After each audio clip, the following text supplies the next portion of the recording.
Okay, good morning, everybody. Welcome to the Subspace Developer Sync. We're just going to go around and get everybody's updates on what they've been working on. Nazar, if you could go first, please. Sure.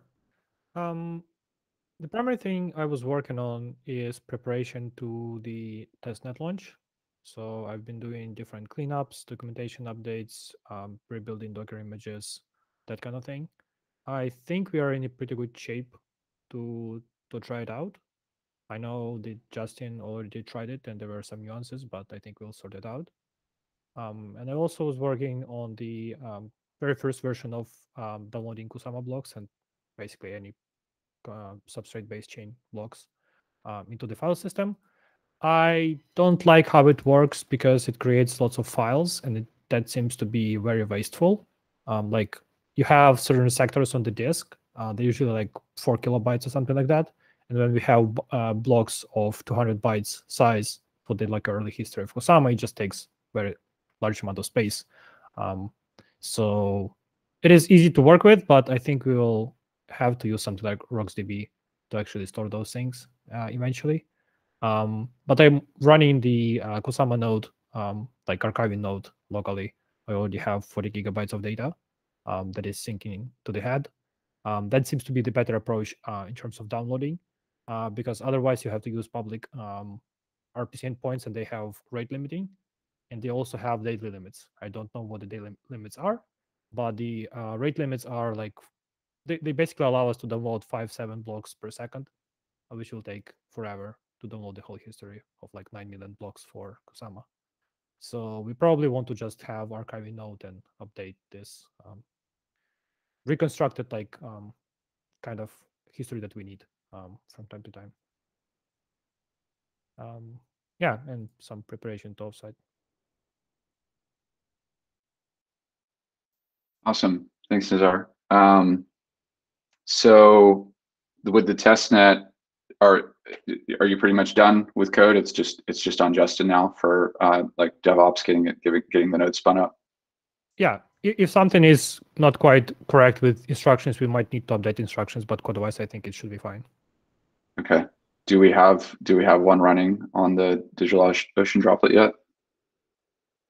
Yeah, I got one running last night. Nazar sent me some things that I'm going to try messing with, just some like command changes. But it is up and running currently, or at least it was last night. Once I went to sleep, at least. Awesome. So that means that the Spartan block explorer, like Spartan, is basically completely shut down now, right? Correct. Okay. Cool. Okay. And Nazar, so how much, like realistically, how much time do you have before the before your travel to work on the Kusama archiving? I've submitted the pull request. This is like initial version. We can already use it. Okay. Otherwise, I don't really have much time. I will go to sleep earlier today because my flight is very early. So. Yeah. Okay. Well, we'll talk more in the storage API call on like what we can actually get out of that. Okay. Great. Awesome. Thanks, Nazar. Any other questions for Nazar or comments from the group? Okay. Ozgun, you're up next. Okay. I actually couldn't tell much since I need to double check everything related to my visa, flight, and other documents. And also I need to do some shopping, which consumed a lot of time today. But I did review the technical white paper of Subspace and ESN and Subspace consensus definitions for preparing the offsite. Other than that, it consumed all my day and I'm here.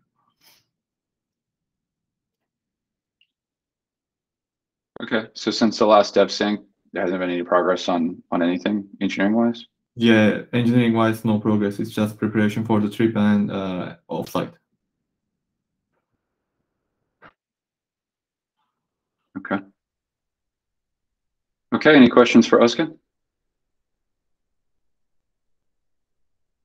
All right, Serge, you're up next. So I've been working on resync blocks on restart, and I guess I will give you more details on the next meeting. But in a nutshell, currently we have a JSON file where we can specify like a block number from which the relayer will, on restart, start processing blocks. For example, we can specify like the last Kusama block minus 100, and if we start relayer, it will process last 100 blocks. And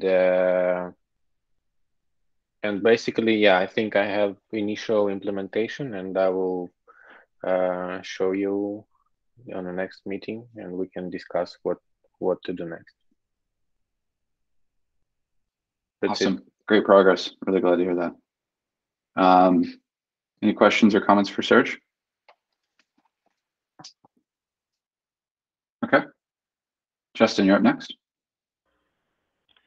So the past day, I've been trying to get the testnet up and running. Like Nazar mentioned, we got it running, but there's just a couple little commands we gotta get sorted. Beyond that, been getting the second version of the status page up and spinning, getting the style to match Diana's new version of the website and everything, and obviously getting it to support actually being able to tell us once the testnet has issues or if it goes down or anything based off of if it's producing new blocks. So that core logic is working, and so far I'm pretty happy with it. I've been testing it with Polkadot, and it's just, basing off of like which block number and then testing it to see if the block number is different. So from there, that's my biggest goal, and I hopefully should be having that running by the end of the day today. Well, and with the testnet, you said there's like a few little issues. What can you be more specific on those? Yeah, so one thing is it is showing up, the labeling on the telemetry website is a little weird. It's not coming up as like Subspace testnet or anything. It's just coming up under development. And then the Nazar suggested that I was having some peer connection issues. I wasn't seeing my system connect to the Bootstrap node via the peers and everything. So we were going to be messing with like the RPC external flags and some things along those lines. It's strange that it shows as development. You use the chain testnet flag, right? So I did, and initially I was just used the dev one that the README used, and then I was messing with the chain flag afterwards, and I was still having that issue. Yeah, so dev instructions are basically for development. We were just abusing it, and the correct way now will be to use chain testnet if we are connected to the actual testnet. And in that mode, some of the flags which are set by default for dev are not set. That's why we might need to add that one. Like dash validator is also required because of that.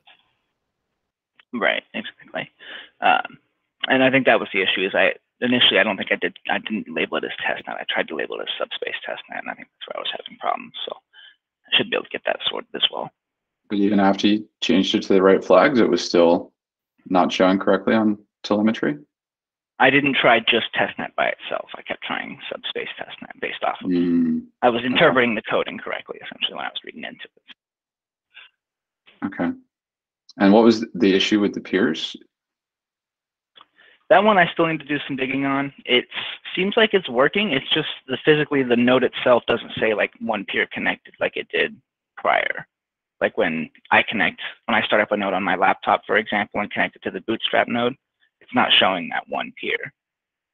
Both nodes are running successfully, and I'm not having any issues on either node, but it just doesn't say one peer, which I found odd. I wasn't sure if it was a telemetry issue.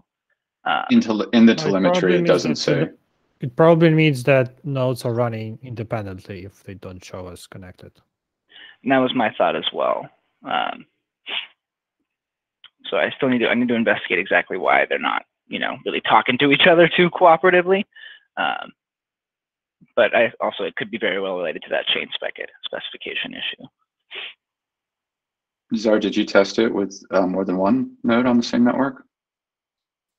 I do not remember. Okay. Do you think you could just do a quick test after this to see if that confirmed that works for you? Sure, but I can't imagine why it wouldn't. Okay. Well, I mean, I'm hoping it's just maybe just a flag configuration issue that Justin's having, but just something we should double check. We probably need to have an integration test that runs a local test network with like a Bootstrap node and like 3 clients and make sure that it can sync. I thought, doesn't Substrate already have something like that built into it? I think it does. Yeah, we probably just need to make sure that we're using that in our deployment, continuous integration. Okay. Okay, Justin. So so status page. When do you expect you're going to have that a version of that working that we can put on the website? I was hoping to have that finished by today. Maybe that might be a little optimistic. Maybe tomorrow. Okay. I think if we get it by Friday, that would be fine. We're not going to launch the website till next week, but I'd like to get a chance to look at it and give you some feedback, so that whenever we are ready early next week, it's ready to go. Perfect. Okay, and then for the dev updates, the mid-month R&D updates, are you still working on that? Yeah, I'm gonna get that going this morning. I didn't quite have a chance to wrap it up last night for you. Okay. Okay, thanks. Yeah, and yeah, sorry if I wasn't clear on that. I was hoping basically like in the format that I had it, where it was you know, the emojis and the bolded list, and then there were like the highlights. Like I'd still like you to try to do that, like give it your shot, and then just include all the PRs below, and then I'll just come in and just try to hopefully just tighten things up a little bit. I think, you know, last time there were, you know, you didn't really know what right looks like. Now you know what right looks like, so hopefully you can get much closer to it on your own, and maybe even on the next one you might be able to write this completely on your own. Definitely. Okay. All right. On my side, just mainly preparing for the engineering offsite, and working on a lot of business tasks as usual.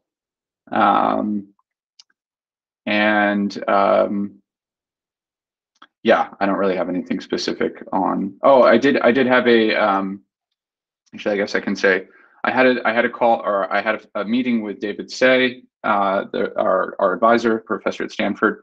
Yesterday, we went through the decoupled execution workflow, more or less what we're going to cover at the offsite in quite a bit of detail. Got some really good feedback from him. Some potential issues. Nothing that's like a deal breaker, but just some like performance issues that we might run into that he had suggestions on. Apparently, a lot of people have done research on. He was doing research on things very similar to some parts that we're doing, of course. And he actually gave me a paper that's in preprint to look at for some ideas on how they can. There's like a kind of a spam attack you can do with one of these scalability designs. So yeah, so it was good. Like no major issues, no like, you know, this is broken, just like, okay, you might want to tweak this, you might want to tweak that kind of feedback. So that was good. And I have been working on getting a like a Lucid chart that actually has the decoupled execution diagrams done very clearly, the same way that we have diagrams for everything else. And this is what Lu Chang would be working on when he comes on. It's going to be his primary focus, getting this started. But we'll talk a lot more about that at the offsite. So that's about the most specific thing I've been working on the engineering side. Okay. Any questions for me? Okay. Anything else we need to talk about before we close out today? Okay. Justin, could you stop recording, please? Thanks everybody for watching.